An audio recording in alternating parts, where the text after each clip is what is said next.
What's up guys, Asian here again with another build video, and today we're going to be going over the Warden Tank. So the Warden Tank is one of the stronger classes when it comes to tanks, especially when you compare it against the Dragon Knight. Wardens are often considered to be the second best class if you want to tank, and they do bring a little bit of utility that the Dragon Knight tank can't really bring to a group in terms of group buffs and things like that. So they do have a little bit of disadvantages compared to the Dragon Knight tank.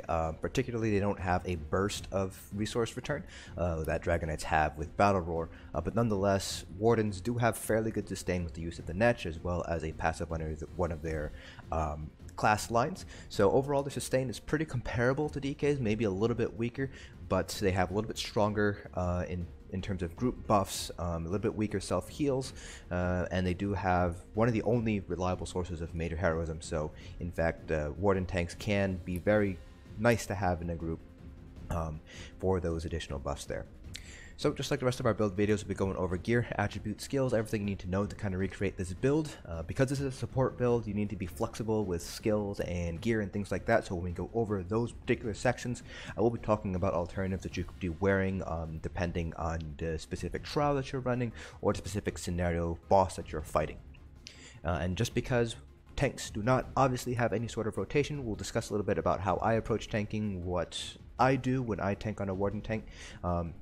So you guys can get an idea of basically how to approach tanking endgame vet content as a Warden.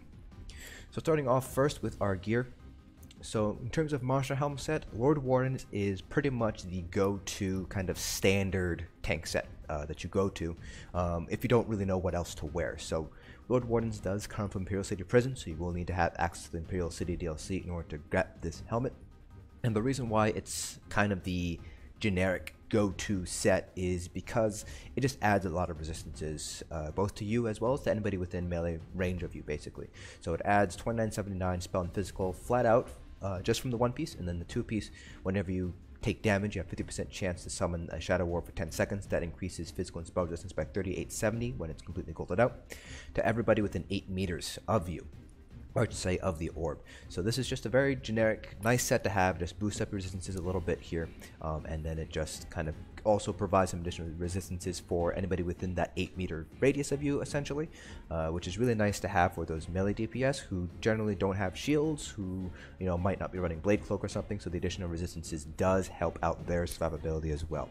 Now there are several other monster helm sets that you could potentially wear instead of Lord Wardens, and these are going to be kind of situational depending on the fight and the trial specifically. So starting off here, we're going to go with Bloodspawn. Bloodspawn's another one of the more generic, really applicable sets. You can wear them really much in any fight in the game. However, I would probably recommend going with Bloodspawn only if you're fairly comfortable with the fight, and that's just because of the lower uptime on the resistance boost. So generally speaking, your resistances are going to be a little bit lower with Bloodspawn compared to something like Lord Wardens. Not normally that big of a deal, but generally speaking, that is something you want to kind of be mindful of if you decide to go with Bloodspawn. So Bloodspawn is from Spindle Clutch 2, and you really want to use Bloodspawn if you just want to pump out as many Warhorns as you can. So whenever you take damage, you have a 6% chance of generating 14 ultimate and increasing your resistances by 6450 for 6 seconds. The one piece adds stamina regen, which is not particularly useful as a tank, just because if you're blocking, your stamina regen is automatically 0. So Bloodspawn is very nice to have for those fights where you just kind of want to pump out more Warhorns. It's very nice for like vet dungeons or vet trials, the easier vet trials, just so you can get those additional Warhorns out and increase the major force uptime for the group and things like that. Another set that I want to mention here is going to be Earthgore. So Earthgore is from Bloodroot Forge. This is a very situational set. The one piece adds 2% healing done, and that does include self-heals that you do to yourself. And then in two piece, whenever you heal a friendly target that is under 50% health, and that does also include you, you conjure a Cool of Quenching Blood underneath them, which soaks up one enemy placed effect instantly and heals all friendly targets in the area for, in this case, 34,200 health over 6 seconds. This effect can occur once every 3 to 5 seconds. So as you can imagine, this is a pretty situational set. It doesn't proc very often just because of that very long cooldown. 35 seconds is pretty long when it comes to fights in this game.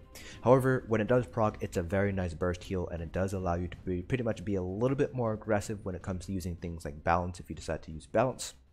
And it's very nice for those kind of high damage situations. So Earthgore is typically a set that you will see tanks running who are progressing through Cloud Rest or even Asylum sometimes. It's a very nice set to pick up, but like I said, it's very situational, so don't feel like you need to pick it up. You're probably not going to end up using this all too often. The only 3 situations where I have personally used Earthgore is 4-man content when there's 3 DPS, 1 tank, and then Cloud Rest and Asylum. So those are the only 3 situations where I would ever use Earthgore. Of course, you could use it elsewhere if you would like, but generally speaking, things like Lord Warden or Bloodspawn is going to be a little bit more useful than Earthgore.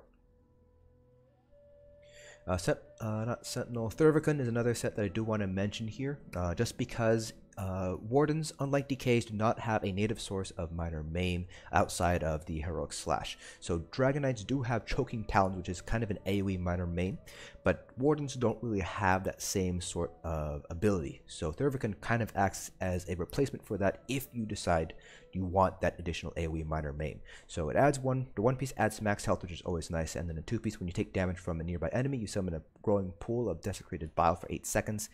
Enemies in the bile take, in this case, 503 disease damage every 1 second, are afflicted with minor maim minor to file for 4 seconds, reducing damage done by 15% and healing received and health regen by 15%. This effect can occur once every 8 seconds.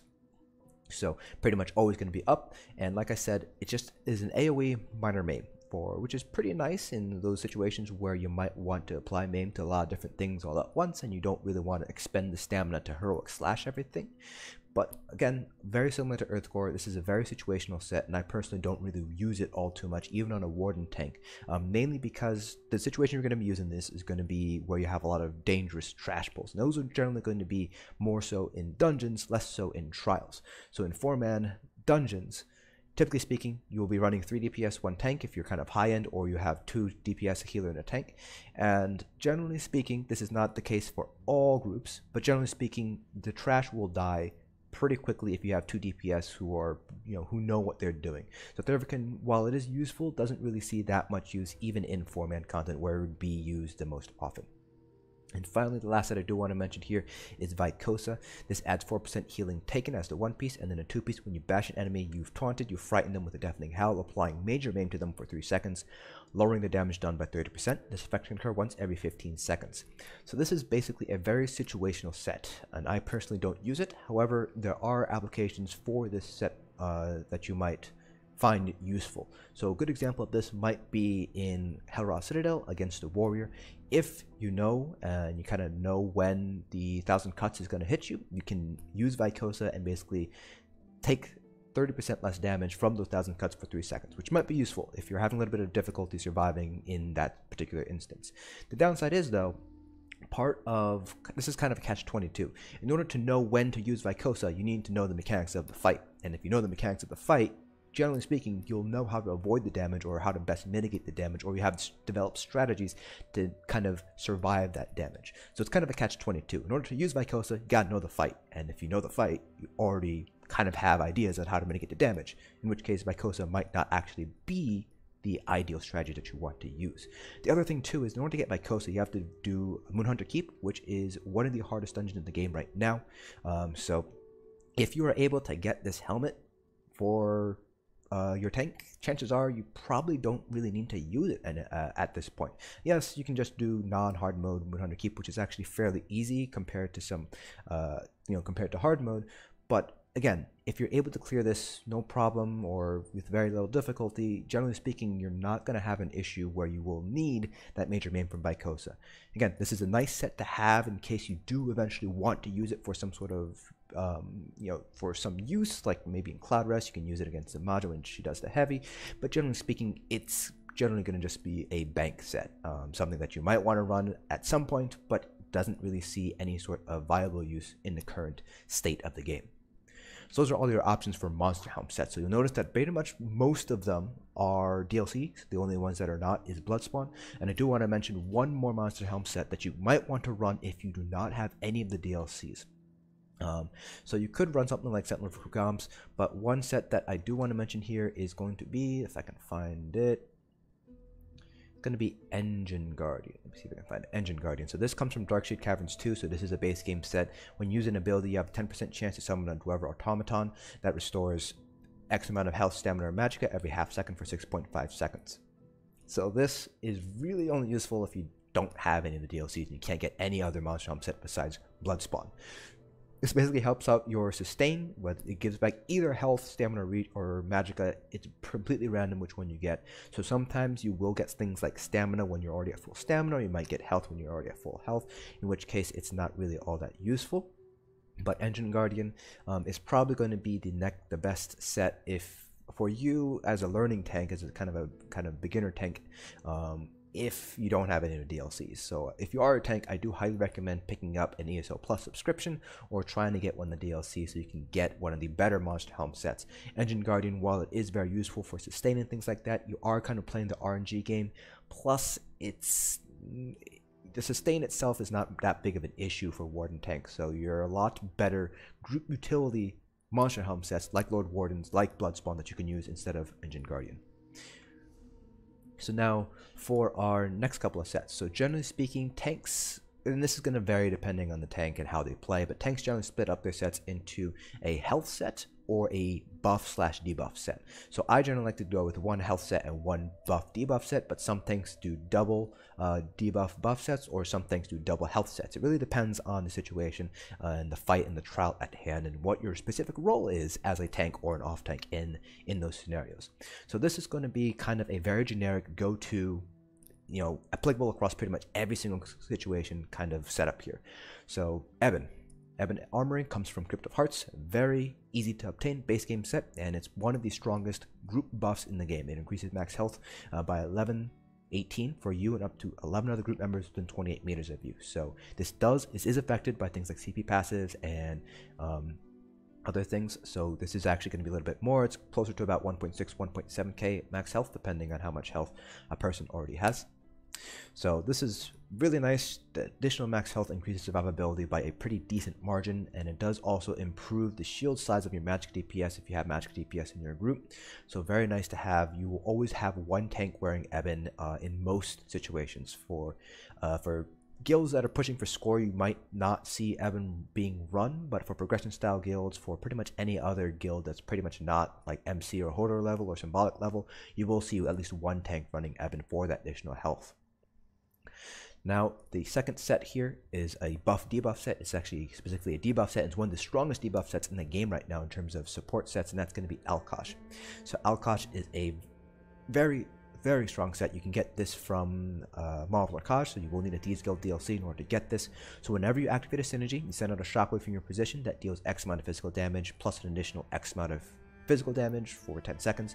But the big thing is it reduces the physical and spell resistance of any enemy hit by 3010 for 10 seconds. So this is a pretty sizable resistance debuff that you put on the enemy and anything that's actually hit by the shockwave, so it can hit more than one enemy. And it stacks with all other name debuffs, so major fracture, minor fracture, major breach, minor breach. Alkosh will stack on top of that. Things like Crusher, things like that. That is just put all on top of all those debuffs. So Alkosh is a very strong debuff set. This typically works out to be about 4 to 5% increase in group DPS just from using Alkosh. Now the difficulty is it is reliant on being activate synergies. So things like orbs, shards, conduits from Magsorks, things like that. If you basically need to get synergies, and in order to get very good uptime at Alkosh, you basically have to time your synergies, because synergies have a 20-second cooldown, but this has a 10-second duration. So you will need at least 2 unique synergies. So typically that's going to be something like orbs and conduits and blood altar. That's 3 unique synergies right there in order to get very good uptime on Alkosh, and you will have to stagger them. So let's say you have 3 unique synergies, for instance. You'll need to stagger them at least, what would it be, 7 seconds apart in order to get 100% uptime on Alkosh for one player. Now, sometimes you have 2 tanks, an off tank and a main tank, and they both run Alkosh, in which case it's a lot easier to get 100% uptime on Alkosh.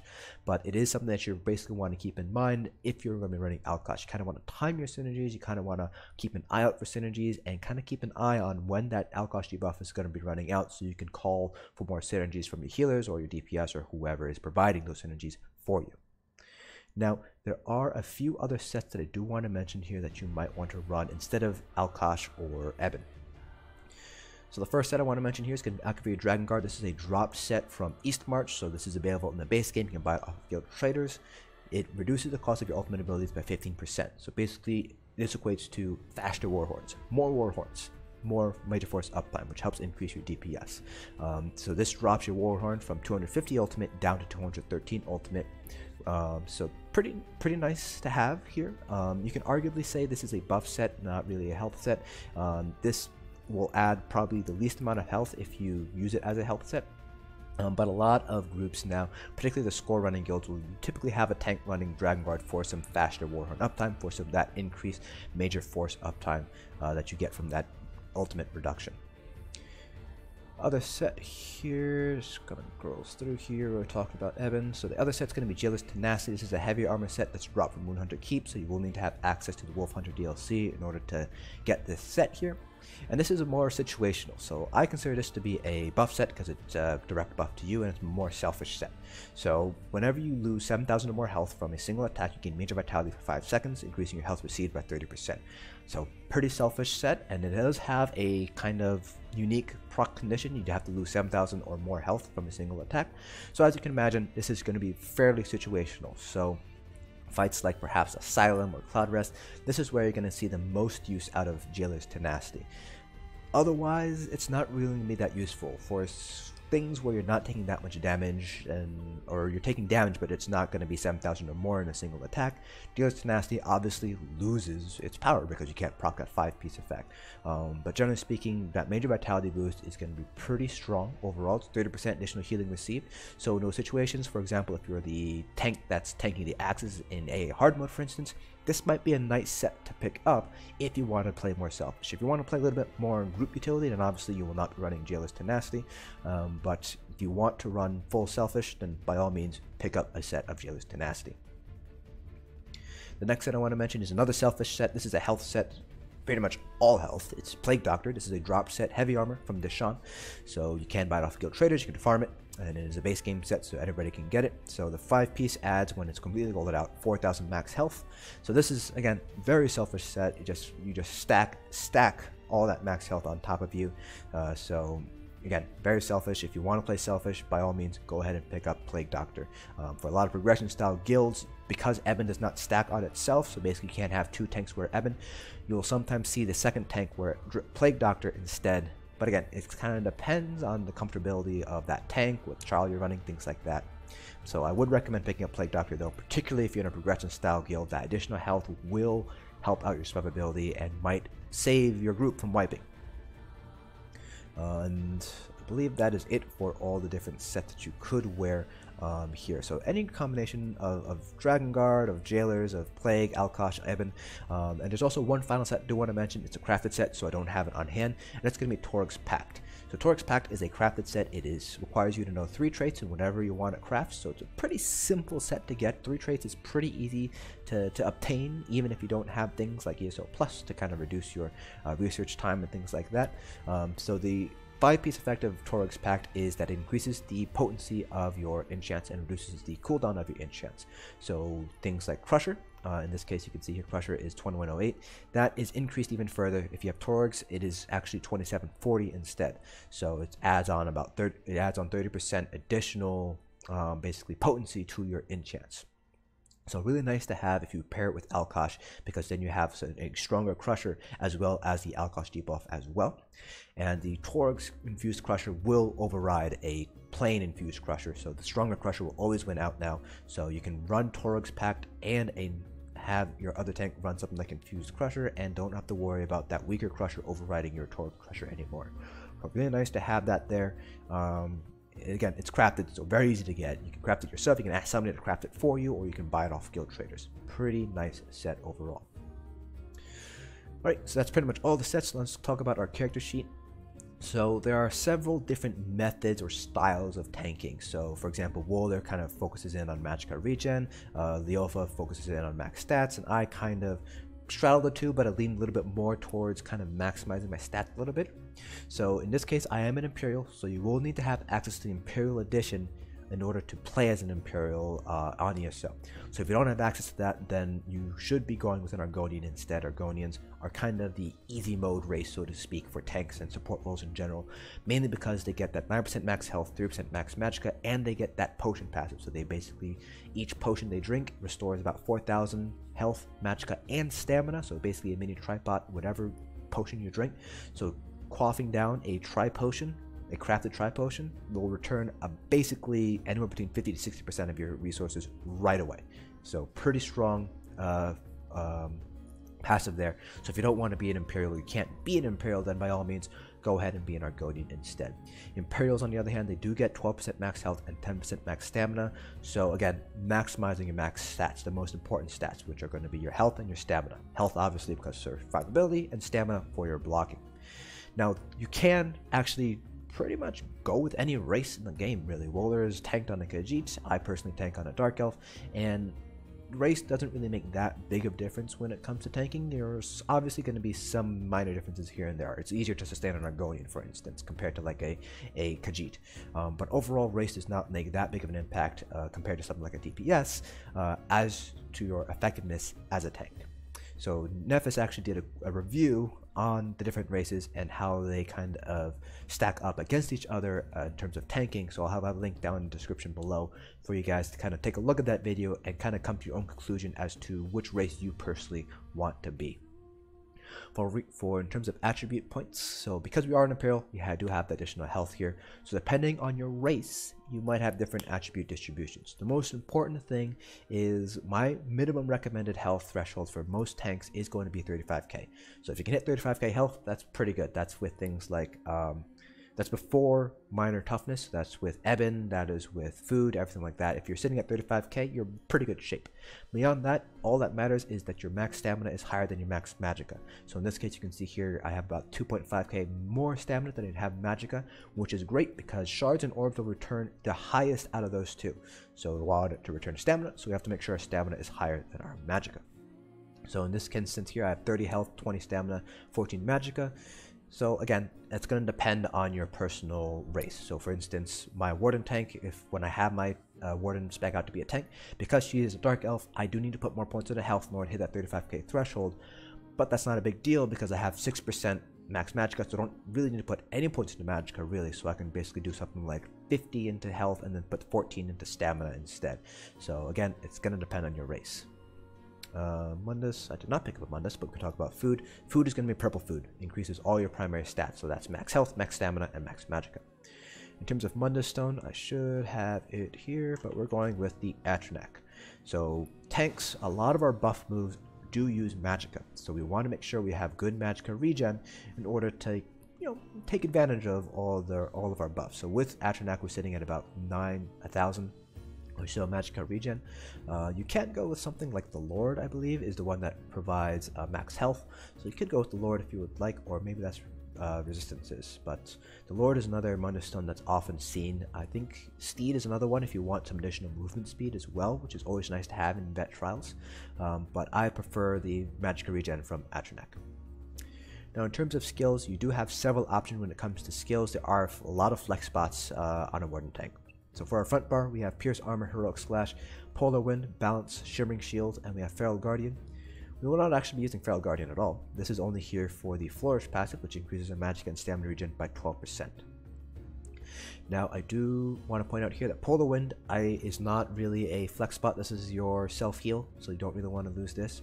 Balance is sort of a flex spot. I don't consider it a flex because I do like the fact that it returns magicka for me, so that's a way for me to sustain myself. And Shimmering Shield is going to be situational, mainly because you basically have to be hit by a projectile in order for it to actually work. So if you're fighting the warrior in Hellra, Shimmering Shield is going to be pretty much pointless. So this is kind of a flex spot here. For our back bar, we have Inner Rage or Range Taunt, Bull Netch. These two are not kind of flex spots here. Frozen Device, Gripping Shards, Green Lotus, and Aggressive Warhorn. Arguably, I would say Green Lotus is also not a flex spot either, because we do want this here for the Nature's Gift passive. So when you heal an ally with the green balance ability, you gain 250 magicka or stamina, whichever resource pool is lower.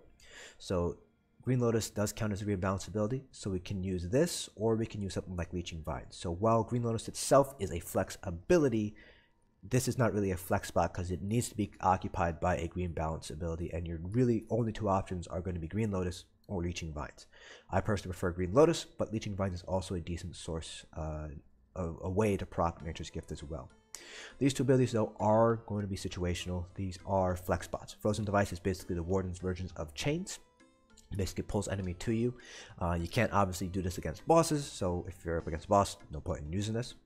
Ripping Shards is the Warden version of Choking Talons on a DK. So basically it's a hard CC, it roots anybody that is hit by it. It's centered around you, and it does root them for 3 seconds, and then also reduces the movement speed for 3 seconds. I believe that's after the root is over.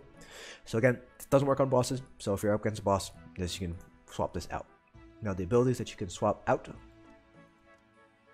I already mentioned Leeching Vines is a good heal. It doesn't always hit you. You can hit somebody else in front of you, so you might want to kind of make sure you're pointed away from somebody before you use it if you want it to hit you specifically. If you're not running Balance, then you will need a Source of Major Resolve of Major Ward, in which case you'll be using Ice Fortress. Ice Fortress does have the additional advantage of giving you minor protection as well, which reduces your damage taken by 8%.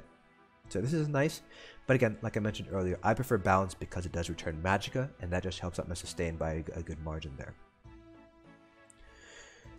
For our front bar here, because we are doing Sword and Shield on the front bar here, we have Absorb Magic. This is one of the flex spots here. This basically gives you a little bit more block mitigation, and it does provide another self-heal if you're up against something that is using spell projectiles.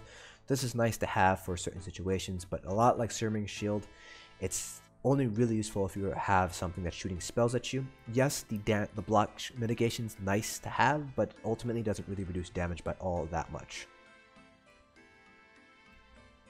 Oh, hold on. For your back bar here, you will want to have a Destruction Staff ability. I forgot about that. So you can actually do something like Crushing Shock if you need a ranged interrupt, or you can do Elemental Blockade if you want to help out with something like off-balance uptime if you're using a Lightning Staff. I have an Ice Staff here, so Blockade would only really be there to help our enchant uptime. But you should ideally have a Destruction Staff ability on your back bar here just for the Ancient Knowledge passive. So you can go with Lightning or Frost. I prefer Frost for the additional block mitigation, but it's kind of up to you if you want to do that. You can also pick up the Trifocus passive if you would like. Blocking with an Ice Staff will cost Magicka instead of Stamina if you do so.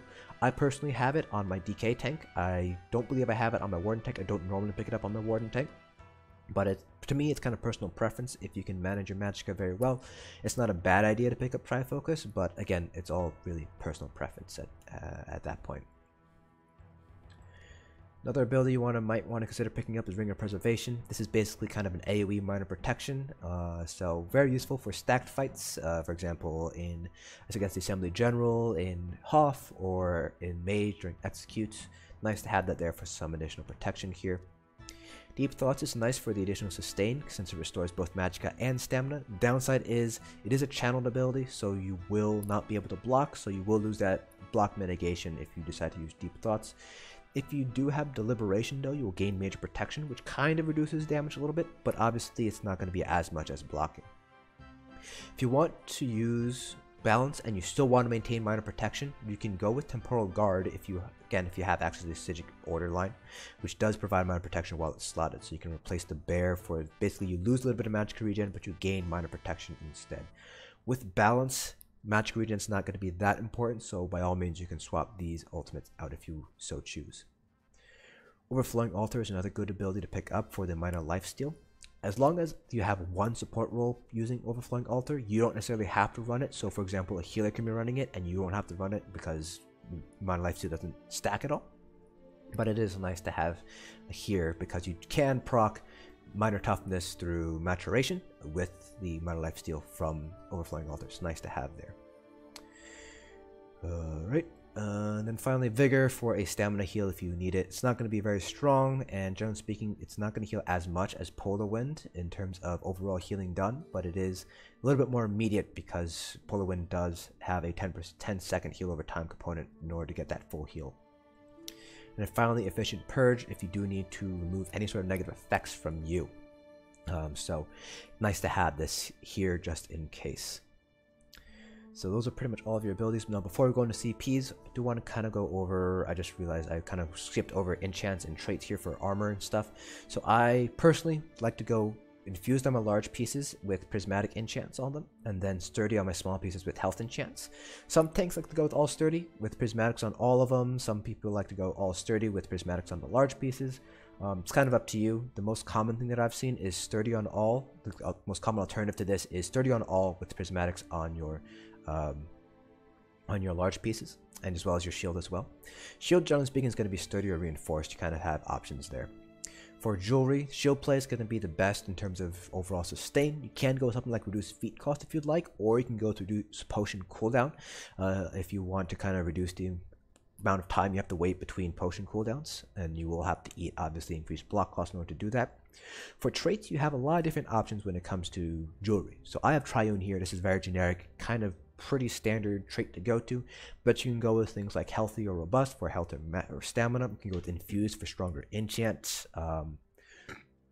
Those are kind of the main ones that I've seen. You can go with harmony if you want a little bit more resources from orbs and shards. I don't really see that being used all too often. You can go with swips for some additional movement speed as well. Generally speaking, the two that I've seen being used most often are going to be Triune and Infused, but again, those other options are out there as well.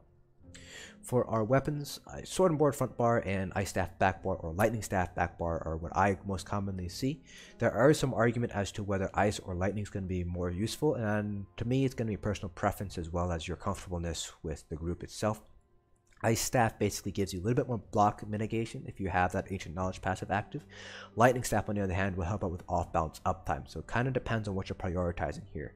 If you want that additional survivability, then you should go Ice Staff. If you want to contribute to off-balance uptime, then go with Lightning Staff instead. You can also obviously go with double Sword and Board for maximum survivability. That's up to you if you want to do that or not. They did fix the dual wield applying enchant thing, so dual wields is not really a viable alternative for your backbar anymore as a tank. For enchants and traits, you want to infuse just for the stronger enchants, and I do have double crusher here. However, you do have a couple of alternatives when it comes to enchants. So I personally go with one crusher, one weakening, but you can go with double crusher like I have here. You can go with crusher front and something like absorb stamina on your back bar, or absorb magicka, or absorb health, or hardening. Those are kind of your alternatives there. It really depends on what your healer is running and your other support, your off tank. So for example, you might have one tank running crusher, one tank running weakening. That allows your healers to run something like absorb magicka in order to kind of help out the sustain or weapon damage for stronger heals. You might have both tanks running something like crusher or weakening. You can have healers running weakening, which allows tanks to run a second enchant like absorb stamina or something for additional sustain. So there's a lot of different combinations, so it's all going to be dependent on your group itself. Now for our champion points, our champion point cap is 810, which gives us 270 points to put across each of the 3 different constellation types. So for our blue CPs, I have 64 into Arcanist, 51 Tenacity, just because I had 2 points that really didn't fit anywhere. Then I have 81 Shadow Ward, 40 Tumbling, and then 34 Warlord. Blue CPs, this is assuming that you are going full on tank. This is a tank main, you're not really DPSing with it. 75 Blessed, 81 Elfborn, then you have 51 Precise Strikes, 26 Piercing, 37 Mighty. I just kind of threw those points really wherever I wanted because blue CPs are more focused in on DPS, and obviously as a tank, you're not really concerned about DPS at all. Then for red CPs, this is optimized around kind of balanced approach, so very good mitigation across all different pieces of content. But if you want to optimize the mitigation you're getting from any sort of single piece of content, you will probably have to shift some points around. 81 Ironclad, 61 Thick Skin, 64 into Hardy, and Elemental Defender. And that brings us pretty much to the conclusion of the build itself. So now talking about how you want to play tanks. So I personally think of tanks as a support role, which means my job is not necessarily going to be a meat sponge. Yes, that is part of my job. However, my main goal is to buff my allies and debuff the enemy. That is my #1 job. My second job is obviously going to be staying alive. Now, obviously, if you're starting to learn, you want to swap that around. You want to learn how to survive first, be the meat sponge, learn how to survive, not die, and then focus on debuffing and buffing. However, once you get comfortable with tanking, they generally start to take equal precedence, and sometimes the buffing debuffing takes precedent over kind of the surviving, because at that point, when you're experienced, you know how to survive. You kind of already have a feeling of what I can take, what can I do to kind of basically keep myself alive, but still provide good buff debuff uptimes. So I kind of focus in on being able to debuff and buff while trying to stay alive as best I can. So to that end, a couple of buffs, debuffs you obviously want to maintain at all times. Obviously, maintain your taunt. Lose your taunt, you're not a tank anymore. Then the second debuff you want to maintain is going to be Heroic Slash for that minor heroism, faster Warhorn, and the minor maim, damage reduction. Very important to have those two, one debuff, one buff. Those are up at all times here. Now, obviously, the ultimate is going to be Warhorn. You want to make sure you're rotating Warhorns correctly. So some groups use Warhorns right after major force is up. Some groups use Warhorn when the stat bonus is up. For maximum potential DPS, you want to use it right after that major force is up. After 9.5 seconds from that one Warhorn, you want the second one to go off, basically maintaining that major force uptime. So that's kind of the ideal way if you want to completely maximize the amount of DPS you're able to pull in one go. Beyond that, though, the only other ability that I would recommend keeping up are going to be your Netch, which helps restore stamina even when you're blocking. And then Green Lotus or Leeching Vines, whichever one you want, to help proc Nature's Gift, so you have that additional sustain going on. So I mentioned this in the beginning of the video, Wardens do not have a burst of sustain like Dragon Knights do. So Dragon Knights have Helping Hands, which is 990 stamina, and they have Battle Roar, which is a huge return of resources whenever they use something like any ultimate, basically. So Wardens don't have that. On the other hand, Wardens have pretty much a consistent stream of resources. So rather than a DK basically having burst of resources every few seconds or every minute or something like that, Wardens have a consistent stream of resources throughout the entire fight. Naturally, this means your resource management is going to be a little bit different if you're used to DK tanking. Rather than having to basically be like, oh, I can just pop a Warhorn and boost my resources all the way back up to full, you kind of have to manage your resources throughout the entire fight, because you can't let them drop all the way down because you don't have a way to burst yourself up without using something like an orb or a shard. So you want to maintain those two abilities, Netch and Green Lotus or Leeching Vines, in order to keep that stream of resources coming in that whole time. And obviously balance helps out with that, because balance basically returns magicka to you. The key thing to remember with balance, though, is that for 4 seconds afterwards, you have half as many shields and you have half as much healing done. So your Pull the Wind will not be able to heal you as much. It basically heals you for 50%. So you want to time your balance to the point where you don't have to worry about having to hit a self-heal. Your healers are able to basically keep it up for you. So a good example of when not to use balance is in Hellraw Citadel. You don't want to use it right before a warrior's 1000 cuts, because you want that self-heal during 1000 cuts in order to kind of survive it. So you want to basically use balance after 1000 cuts is over, so that way you're not in danger of having a weakened self-heal in order to kind of mitigate that damage. So I know it's very difficult for me to kind of explain tanking without showing it to you, and unfortunately I don't really use my Warden Tank all that often anymore, but I will try to basically do a little bit more streams where I'm Warden Tanking instead of using my DK tank. So that's pretty much it for this build video. If you guys have any questions or comments, please feel free to leave them down in the comment section below, and I'll try to answer them to the best of my ability. Hope you guys found this video informative, and I'll see you guys in the next dungeon.